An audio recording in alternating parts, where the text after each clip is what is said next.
How does the Catalan opening facilitate the development of the dark squared bishop?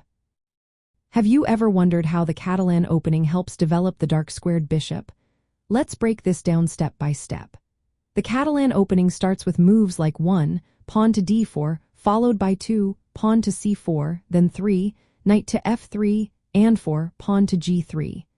This setup is all about controlling the center and applying pressure on black's queenside. While the light-squared bishop goes to g2, the dark-squared bishop often stays on c1 for a while, waiting for the right moment to develop. Now, one interesting aspect of the Catalan is that black's moves can often push white to develop the dark-squared bishop to d2.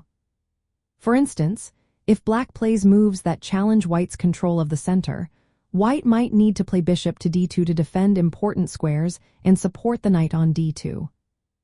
This might seem like a passive move, but it is a practical choice that fits into white's overall strategy. Another key point is the knight's movement. The knight often goes from b1 to d2.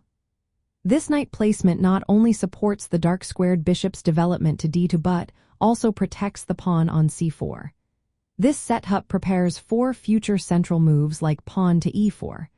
The bishop on d2 plays a supportive role, reinforcing the center and connecting the rooks. Now let's compare this to other placements. The light-squared bishop is actively fianchettoed and controls the long diagonal. Meanwhile, the dark-squared bishop's development to d2 may seem more restrained, but it is still very important. By placing the bishop on d2, white avoids early exchanges and keeps options open for later moves, like repositioning the bishop to b4 or c3. In practical terms, developing the dark-squared bishop to d2 allows white to maintain flexibility and support key squares in the center and on the queenside. This development aligns well with the plan to eventually play pawn to e4, challenging black's center and opening lines for the bishops and rooks. So, while the dark-squared bishop might not seem as active as its light-squared counterpart, it plays an essential role in white's strategy in the Catalan opening.